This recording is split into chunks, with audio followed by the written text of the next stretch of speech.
Shalom, le shiur d'aujourd'hui va porter sur les trois noms de la fête de Pessah. La fête de Pessah telle qu'on la rencontre dans les textes, alors d'abord dans la Torah, après chez nos sages, et dans un premier temps, la fête s'appelle Chag HaMatzot. Chag HaMatzot à plusieurs reprises dans la Torah. Et chez nos sages, dans la Tfila, alors on l'appelle aussi Zman Cherutenu. C'est le moment de notre liberté, et c'est déjà un peu plus tardif. Et ce nom, on le rencontre dans la Tfila. Donc la Tfila, c'est Anshe Knesset Agdola. La Torah, évidemment, elle a été donnée bien avant. Anshe Knesset Agdola, c'est le début du deuxième Beth Amikdash. Et puis, à l'époque des Chachamim de la Mishnah, c'est-à-dire après la destruction du deuxième Beth Amikdash, alors on appelle cette fête Chag HaPesach. Alors, on pourrait me dire, Chag HaPesach, Pesach, c'est un mot qu'on retrouve dans la Torah, c'est vrai. Mais dans le contexte de la Torah, Pesach a une autre signification. Pesach dans la Torah, ce mot est utilisé soit pour exprimer le nom du korban, du sacrifice qui est apporté la veille de Pesach, soit pour parler du jour de la veille de Pesach. Quand on parle de l'emachorat à Pesach, le lendemain du Pesach, c'est le lendemain du jour où le sacrifice du Pessah est apporté au Beth Amikdash, donc le lendemain du 14, c'est le 15, donc le premier jour de Pessah, ou bien dans certains endroits, on parle de Pessah pour parler du premier jour de Pessah. Mais en aucun cas dans la Torah, le mot Pessah a la signification que l'on connaît aujourd'hui de 7 ou 8 jours de Pessah, et donc c'est quelque chose de plus tardif qu'on retrouve dans la Mishnah, dans la Gemara, dans le Talmud, donc, et aussi c'est le mot utilisé aujourd'hui. Et l'idée, c'est d'essayer de comprendre pourquoi il y a ces trois termes, pourquoi trois noms pour exprimer finalement cette fête. On sait que le nom d'une chose, c'est quelque part une extension de son essence. Alors on comprend qu'il y a quelque chose de tout à fait profond dans l'idée de Pessah et qui va finalement s'exprimer de trois façons, ou bien plus exactement, il y aura trois étapes dans l'expression de cette idée forte qui est contenue dans le Pessah que l'on va développer. Et finalement, ces trois étapes, on va les retrouver dans ces trois noms, puis d'après l'ordre chronologique. D'abord Chag HaMatzot, après Zman Cherutenu, et puis par la suite Pessah, comme on va le détailler ici. Mais pour comprendre, il faut peut-être d'abord savoir ce que représente Pessah. Qu'est-ce qui se passe à Pessah? Alors, lorsque l'on parle de Pessah, la sortie d'Égypte, quand on étudie le livre de Yecheskel au 16e chapitre, on nous parle d'une naissance. C'est-à-dire que lorsque Kadosh Baruch Hu va nous parler de la sortie d'Égypte, et la sortie d'Égypte, c'est la naissance finalement du peuple d'Israël. Alors on pourrait dire, c'est vrai, c'est la naissance d'un peuple, dans la mesure où on était esclave, on n'était pas vraiment considéré comme un peuple, et puis ça y est, maintenant c'est un peuple qui devient un peuple libre. Donc c'est ça finalement qui est nouveau. Mais c'est beaucoup plus que ça. C'est beaucoup plus que ça, c'est beaucoup plus qu'un peuple qui est libre, c'est beaucoup plus même qu'un peuple qui était tombé dans les 49 degrés d'impureté comme on le sait, puis maintenant qui en est sorti. C'est plus que ça, il y a ici, au-delà d'un phénomène politique ou social ou culturel d'un peuple qui va naître, il y a un phénomène qu'on pourrait appeler presque une métamorphose, quelque chose d'une métamorphose génétique, spirituelle, dans la mesure où d'un ensemble d'individus, on pourrait même parler de peuple, parce que dans Parashat Ki Tavo, lorsque l'on apporte et les prémices au Beth Amikdash, on va rappeler qu'on était un Goy Gadol Atzum Varav, on était déjà en Égypte, un grand peuple. Donc il y a déjà cette idée de peuple, là, il l'appelait là-bas Goy, maintenant on va parler de deux peuples, de âmes, mais malgré tout, il y avait quand même quelque chose.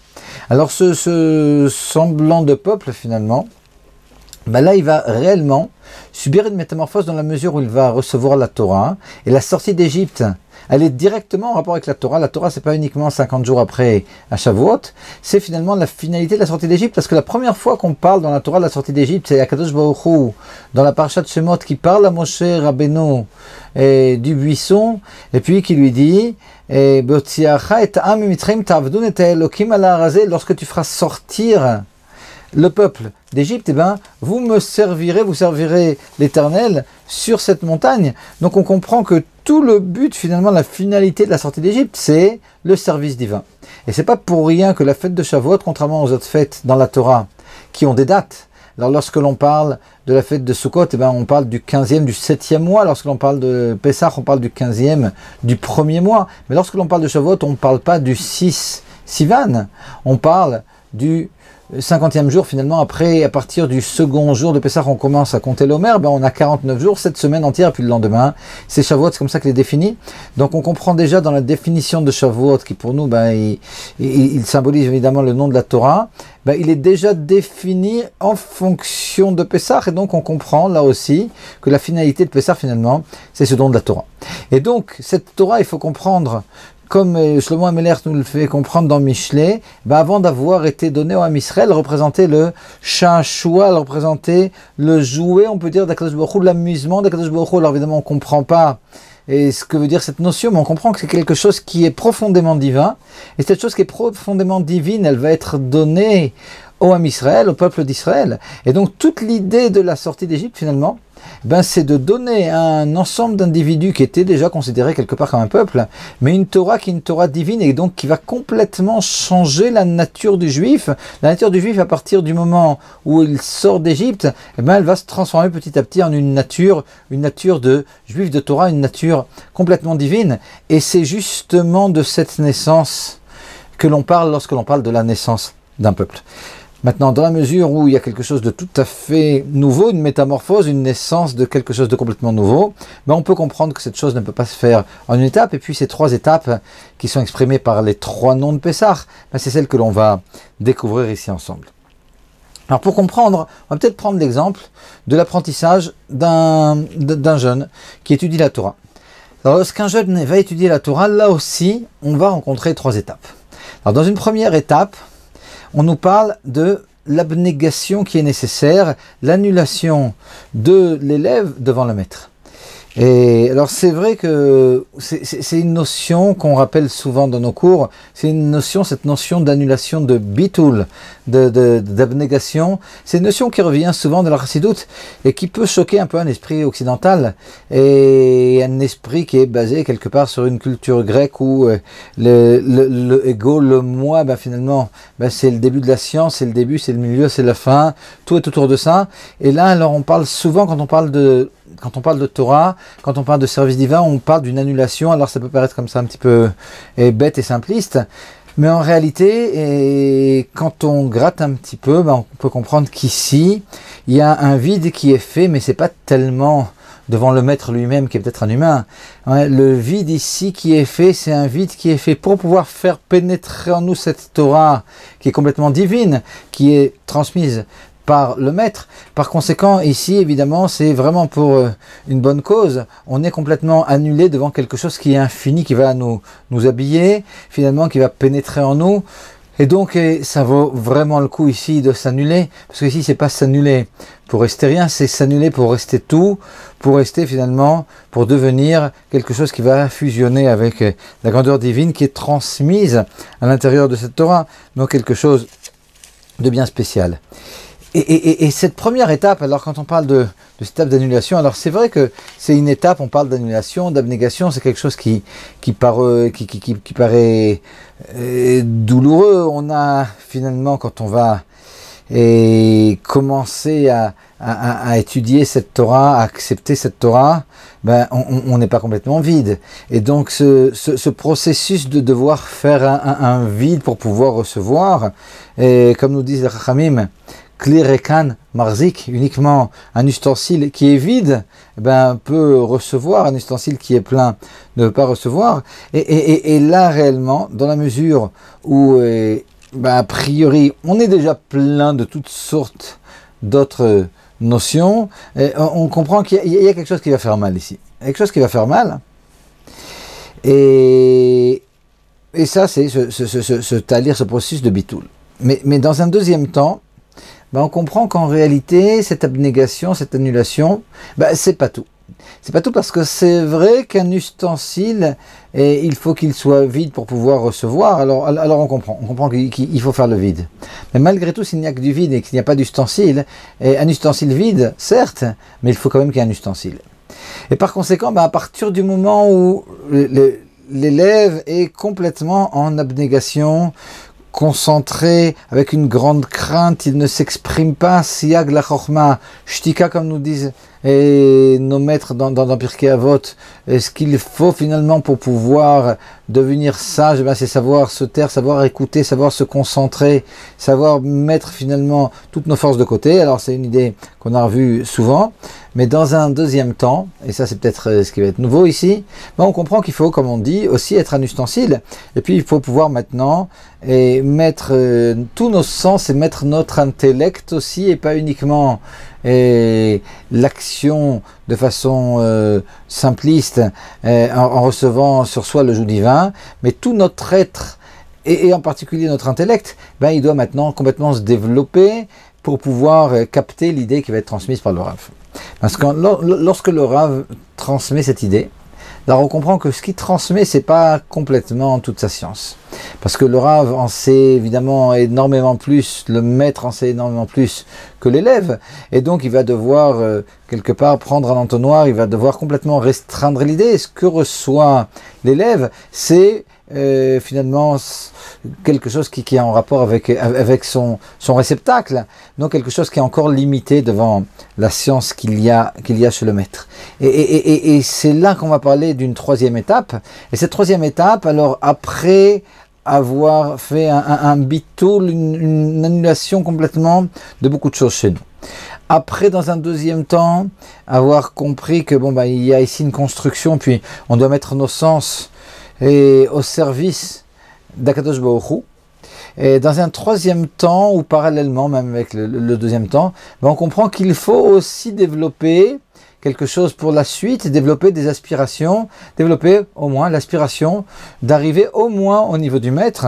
Et ça, c'est quelque chose de nouveau. Ici, il y a l'idée de vouloir et de devoir se surpasser complètement, dépasser complètement ses limites. Ça, c'est déjà une troisième étape. Donc, 3 étapes. Faire un vide de soi, remplir un réceptacle, et puis faire tout pour que ce réceptacle, finalement, puisse, dans le futur, grandir. Et avant d'essayer de comprendre le rapport entre ces 3 étapes, et puis ce qui se passe avec la sortie d'Égypte, et puis avec les noms de la sortie d'Égypte, je voudrais juste ouvrir peut-être comme une petite parenthèse, pour peut-être faire remarquer 2 petits points. Le premier point, c'est qu'on rencontre dans la Gemara de Shabbat, traité Shabbat, page 30b, au traité de Psachim aussi, on retrouve le même passage. Alors la Gemara nous rapporte le fait que Rabba, le Hamora, donc le talmudiste Rabba, alors lui on nous dit qu'il avait l'habitude de faire précéder ses cours par une blague. Et alors comme ça, de cette façon-là, nous explique Rashi, il ouvrait le cœur de ses élèves, et lorsqu'ils étaient maintenant en condition, il redevenait sérieux, puis c'est là qu'il allait finalement donner son enseignement. Et lorsque l'on voit ici cette façon de procéder, ça ne va pas tout à fait de pair avec ce qu'on a dit, parce que d'après ce qu'on a dit, il y a une première phase où on est complètement annulé à Kadosh Baruch Hu. Le Talmud nous dit même qu'un homme ne pourra apprendre de son maître uniquement si Siftotav not mort, uniquement si finalement, on dirait en français, uniquement s'il en bave, uniquement si ses lèvres vont être pleines d'amertume. Alors ça c'est cette première étape, et chez Rabba c'est pas ce qu'on trouve. Parce que chez Rabba il y a ici cette blague qui était nécessaire finalement à ouvrir le cœur de l'élève. La réponse est simple. Ici, lorsqu'on parle de Rabba qui faisait une blague et puis ouvrait le cœur de ses élèves, on ne parle pas encore de l'apprentissage. On parle de quelque chose qui va précéder cet apprentissage, et c'est une préface finalement.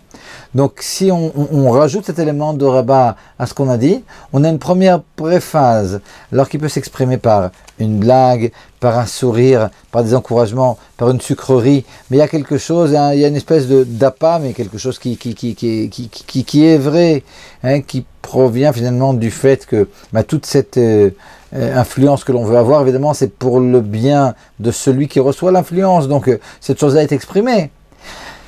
Mais alors on passe à la première phase, après cette première, on peut dire après cette préphase, et dans la première phase, alors ça y est, maintenant, on est en rapport direct avec la Torah divine, ça demande du sérieux, on se calme, il y a un grand bitoul qui doit s'installer, et puis alors après c'est suivi des 2 autres phases, la phase de l'apprentissage à proprement parler, puis la phase de surpassement de soi finalement. Et d'ailleurs, ça peut nous permettre de comprendre ce qu'on vient de dire par rapport à la blague de Rabat qui n'était qu'une préphase, ce que nous disent les maîtres au traité Sota, page 47a, où ils nous disent qu'il faut tout le temps qu'on ait deux mouvements, Smol Docha et Yemin Mekarevet. Qu'il faut tout le temps qu'avec nos élèves, on ait une main gauche qui les repousse et une main droite qui les attire. Alors c'est bizarre parce que cette main gauche qui les repousse, alors on comprend quelque part que c'est un peu le bâton, c'est une espèce de sévérité. Cette main droite qui les attire, ben, au contraire, c'est le chesed, c'est l'amour, etc.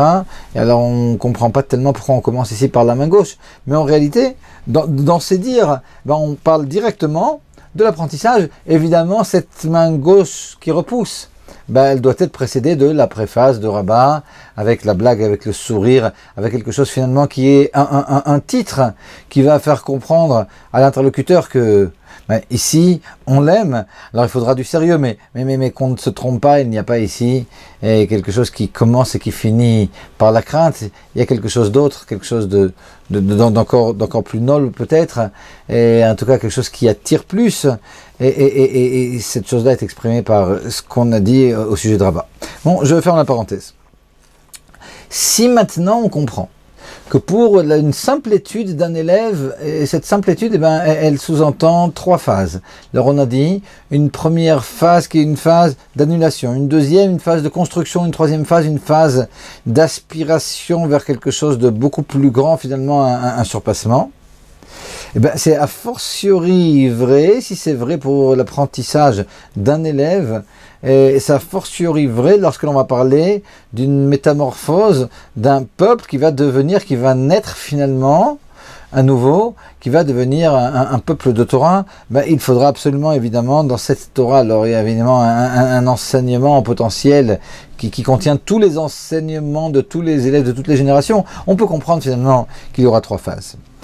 Et dans ces trois phases, on peut dire que le titre des phases, comme on avait dit, lorsque tu feras sortir le peuple d'Égypte, alors vous servirez l'Éternel sur cette montagne. Alors la première phase, ben, c'est une phase de Avdout, c'est une phase d'esclavage. Alors on sort certes d'un certain esclavage, l'esclavage qu'il y avait en Égypte, pour finalement devenir les esclaves d'Akadosh Baruch Hu. Et dans cette première phase, alors évidemment, on est en bitoul complet, c'est le Naaseh V'Nishma. Ouais, ce qu'on a dit, Arsinaï, Naaseh V'Nishma, bah, d'abord on accomplira, alors là on est complètement annulé à Kadosh Baruch Hu, on met toutes nos volontés de côté, Naaseh V'Nishma, on n'a pas encore compris, mais on a déjà accepté, on a accepté le joug divin, et ça c'est cette première phase de Havdout. Cette première phase de Havdout, cette première phase d'esclavage, ben finalement, elle est, comme on a dit, douloureuse dans la mesure où le côté divin qui est en nous, ben, il est encore complètement caché, et ce qui nous fait vibrer pour le moment, ben, c'est quelque chose de complètement différent, c'est quelque chose d'animal, et cette chose animale, bon, ben, quelque part, et elle va maintenant à l'abattoir, dans la mesure où elle va rencontrer la Torah qui est complètement opposée à sa nature. Mais en réalité, les Chachamim Akhtitsa nous disent En lecha ben chorin ela mi sheosek b'talmud Torah. Il n'y a de personne qui soit libre véritablement uniquement que quelqu'un qui étudie la Torah. Alors là, on a deux choses différentes. D'un côté, et puis contradictoire, d'un côté on nous dit que dans une première phase d'étude, cette première phase, quelque chose qui est dur, c'est quelque chose où on parle d'esclavage, quelque chose où on parle de bitoul, on devient des avadim, on devient des esclaves d'Akadosh Baruch Hu, puis juste après on nous dit non mais en réalité tu es libre, bon, tu es esclave ou tu es libre, alors qu'est-ce qui se passe? Alors pour comprendre, il faudrait peut-être définir d'une façon originale ce que c'est que l'esclavage. Nos sages nous disent que lorsque nous étions esclaves en Égypte, cet esclavage il se traduisait par quelque chose de bien spécial, qu'on donnait aux hommes des travails de femmes et aux femmes des travails d'hommes. Et en réalité, on comprend que le problème de l'esclavage, c'est pas tellement le travail. Parce que quand on aime ce que l'on fait, quelqu'un qui aime l'enseignement, il peut travailler énormément, puis finalement, il le fera avec plaisir. Quelqu'un dont le travail, c'est la musique, ça sera plus un travail, ça sera un plaisir. Et puis celui qui écrit aussi. Et puis finalement, le travail, c'est la santé, le travail, c'est la joie, le travail, c'est beaucoup de choses. Mais c'est tout, sauf finalement l'esclavage. Mais évidemment, un travail qui est contre notre nature, ben là c'est là qu'est le problème. Maintenant, ce qui se passe chez le juif, c'est que chez le juif, il y a une nature profonde, la véritable nature du juif. Il y a une seconde nature qui est la nature animale. Ouais, comme on sait, comme le Tanya l'explique, mais en réalité, c'est bien même précédent au Tanya. On trouve ça chez Rabbi Menachem Mendel de Vitebsk, on trouve ça dans les écrits du Harizal, dans Sharik Dusha de Rabbi Chaim Vital. Ben, on sait que l'on a deux âmes, une âme animale et puis une âme divine. Alors cette âme divine, elle est complètement profonde en nous. Elle est entourée d'une âme animale et puis tout le jeu, finalement, ben, il y a une espèce de guerre entre l'âme divine et l'âme animale. Et on a le libre arbitre, donc quelque chose de une troisième entité qui va finalement décider si le moi, ben, maintenant, va être l'âme divine ou l'âme animale. Puis finalement, on a un corps, et puis ce corps, il est unique. Le corps, ben, c'est le palais, et toute l'idée, c'est de savoir ben, qui finalement va avoir emprise sur ce palais. Est-ce que ce sera l'animal qui est en moi, ou bien ce sera le côté divin qui est en moi. Lorsque l'on vient maintenant et que l'on va aborder la Torah, ben, lorsque l'on aborde la Torah, et pour le moment, ben, on ne sait pas travailler, par conséquent, ben, notre nature en ce moment, ben, c'est principalement la nature animale, puis la nature divine, elle est un petit peu endormie. Ben, évidemment, cet animal, ben, lui, c'est vraiment pas sa nature, la Torah. Par conséquent, il s'agit réellement d'esclavage. Tavdo et Elohim ala rasé, puis cet esclavage, comme on a dit, ben, il est extrêmement douloureux, dans la mesure où ici on fait quelque chose qui est contre nature, et réellement ben, le juif qui va maintenant aborder le service divin, puis c'est vrai pour chacun d'entre nous tous les jours, et avant qu'on se mette au diapason, ben, pour le moment ben, on est une petite bête, et cette bête, et ben, finalement elle va aborder la Torah, et elle va à l'abattoir. Alors on le fait avec joie, parce qu'en réalité, à partir du moment où on a passé une première phase dans laquelle et on a eu beaucoup de mal, dans laquelle on a cette idée dont on a parlé de Siftotav, notre faute mort, où nos lèvres sont pleines d'amertume, où on est celui qui est devant maintenant son maître et qui est en bitoul, qui est en pleine abnégation. Donc l'abnégation, l'amertume, et cette shrita dont on a parlé de l'âme animale. Évidemment, tout ça, c'est des choses qui sont difficiles, c'est vraiment l'esclavage. C'est cette première expression de Tavdun et Elohim ala rasé. Alors là, ça fait mal. Là, ça fait mal, mais on est prêt à le faire, et puis on le fait aussi avec joie. Parce que l'on sait, on a l'expérience, et puis on sait qu'en réalité, après cette première phase qui fait mal, eh ben, il y a maintenant une fissure qui se fait à l'intérieur, finalement, de l'être. Et à ce moment-là, ben, le côté divin va apparaître, le côté animal. On a pris un coup, il a pris une shrita, il a pris un coup de couteau, c'était difficile. Alors on serre les dents, mais là, alors tout de suite, le côté divin qui est en nous, c'est celui finalement qui va constituer le moi. Maintenant, ben, on se raffine.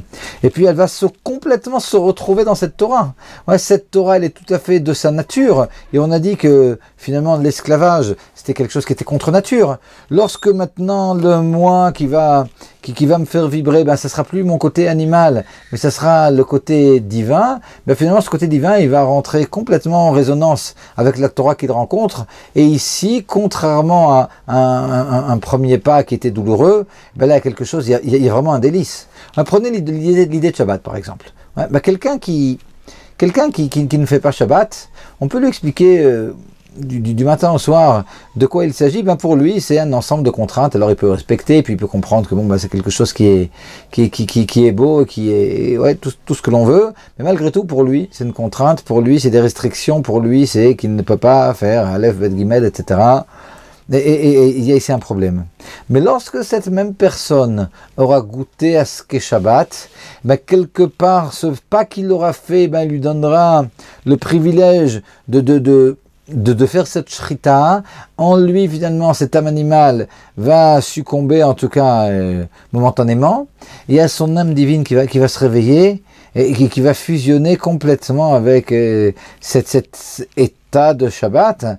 Et là, il va retrouver pas des restrictions, pas des contraintes, mais un tanoug, un délice qui ne pourra pas mettre de côté, je veux dire. Puis en général, bon, bah, il adoptera très vite le Shabbat. Ça, ce sont les deux premières phases. Une première phase douloureuse et une deuxième phase qui est une phase où, ben, ça y est, on est rentré dans le truc et puis on vibre. Mais en réalité, il y a un troisième point. Il y a un troisième point qui est de la nature, dans la mesure où cette nature du juif dont on parle, celle de Matan Torah, celle du juif qui sort d'Égypte pour recevoir la Torah, ben c'est une nature qui est une nature de Torah, donc une nature qui est divine, parce que cette Torah, on a dit que c'était une Torah qui était divine. Mais en réalité, on a quelque chose de beaucoup plus grand encore. On a ici quelque chose qui, cette divinité qui est en nous lorsque l'on étudie la Torah, c'est une dimension qui est beaucoup plus grande, qui peut nous donner la possibilité de nous surpasser totalement. Et alors, comme exemple de surpassement que l'on retrouve chez nos sages, là on avait déjà parlé, quand on a parlé de la Simcha, on a parlé du prophète Yona, qui arrivant en Beth Amikdash lors de Sukkot, était à Simchat Bet HaShoeva, et puis il s'est tellement surpassé quelque part, il est arrivé lui-même aux limites, à ses limites et au niveau de la joie, qu'à ce moment-là, Kadosh Baruch Hu lui ouvre complètement le cœur, lui ouvre complètement l'esprit, et puis il va lui donner finalement en ce qui concerne Yona, Navi en tout cas, un vent de prophétie, et là on arrive, grâce à cette Torah qui est quelque chose de magique, quelque chose de divin, on arrive à quelque chose de beaucoup plus grand, qui est bien au-delà de tout notre travail, et ça c'est déjà un cadeau. Ces trois idées, cette idée de douleur, cette idée de construction, puis cette idée de surpassement, elles sont exprimées dans les trois noms de la fête de Pessah. Alors, dans un premier temps, on a dit, la fête de Pessah, telle que rencontrée dans la Torah, c'est Chag HaMatzot. La matzah, c'est ce qui est complètement plat. La matzah, c'est ce qui n'a pas de goût, parce qu'on ne met pas de sel dans la matzah, parce que le Shulchan Aruch nous dit que si on mettait du sel, ça pourrait gonfler plus vite. Donc ce qui n'a pas de sel n'a pas de goût. S'il n'y a pas de goût, ça représente finalement un travail sans travail divin, sans ta'am, où l'esprit ne travaille pas encore. Donc on ne parle uniquement que du joug divin, on parle de l'esclavage. La matzah, c'est quelque chose qui est complètement plein, et donc qui vient exprimer quelque part un peu ce joug, mais surtout cette douleur qui va accompagner ce joug, dans la mesure où on n'est pas encore entré complètement, on n'est pas en train de, on n'est pas en mode de résonance, et puis on n'est pas au diapason, on n'est plus vraiment avec et cette Torah, on essaye de l'aborder, mais c'est encore quelque chose qui est difficile. Et puis dans un deuxième temps, après qu'on ait fait une petite Mesirut Nefesh, tout d'un coup on a dit, cette âme animale va se fissurer, et on arrive directement de Chag HaMatzot, quelque chose donc qui était dur, à Zman Cherutenu. Parce que finalement, on va sentir dans cette Torah tout d'un coup, l'âme divine va sortir de son trou par la fente qui a été faite à l'intérieur de l'âme animale. Et puis il va y avoir une sensation de délice, parce que cette âme divine, finalement, c'est ça qu'elle recherche, c'est ça qu'elle connaît. Ouais. Si on comprend que la Torah est un peu partout, elle est comparée à l'eau. On peut dire qu'ici, et si l'âme divine, on la compare à un poisson, elle se retrouve comme un poisson dans l'eau. Le poisson dans l'eau, c'est génial. Et qu'est-ce qui se passait avant? Ce qui se passait avant, c'est qu'on n'était pas en mode poisson, on était en mode taureau. Et quand c'était notre âme animale finalement qui était dans l'eau, alors vous comprenez qu'un taureau qui est sous l'eau, il va pas faire long feu, et puis là il y a vraiment quelque chose qui est dur et qui est mortel. Ouais. Mais quand du mode taureau, quand on est dans cette eau, on arrive au mode poisson, c'est génial, c'est un délice. Ouais, le poisson dans l'eau, il se sent réellement comme un poisson dans l'eau. Et là on arrive à la troisième phase. Parce qu'une fois qu'on est complètement comme un poisson dans l'eau, Zman Cherutenu, ce Tavdun Elokim ala Harazeh, c'est plus quelque chose qui est dur, c'est plus quelque chose qui va exprimer un travail, un esclavage, mais quelque chose qui va exprimer un Zman Cherutenu, un temps de liberté, et donc il va être accompagné d'une sensation de délice. Et là maintenant, on peut arriver aussi à se surpasser. Et se surpasser, on arrive maintenant au troisième nom de la fête de Pessah. Le troisième nom de la fête de Pessah, c'est Pessah. Pessah, ça représente le sceau. C'est Akadosh Baruch Hu chez Pessah. Ouais, celui qui a sauté finalement au-dessus des maisons des Bnei Israël lorsqu'il y a eu la mort des premiers-nés, lorsqu'il y a eu cette plaie pour épargner finalement les Bnei Israël. Mais ici, ce sceau représente le dépassement auquel on peut arriver grâce à cette Torah finalement, lorsque l'on est déjà arrivé à nos limites, et que Akadosh Baruch Hu ouvre notre cœur, ouvre notre esprit, et puis nous donne finalement énormément de réussite, complètement au-delà de ce tout ce que l'on pouvait espérer.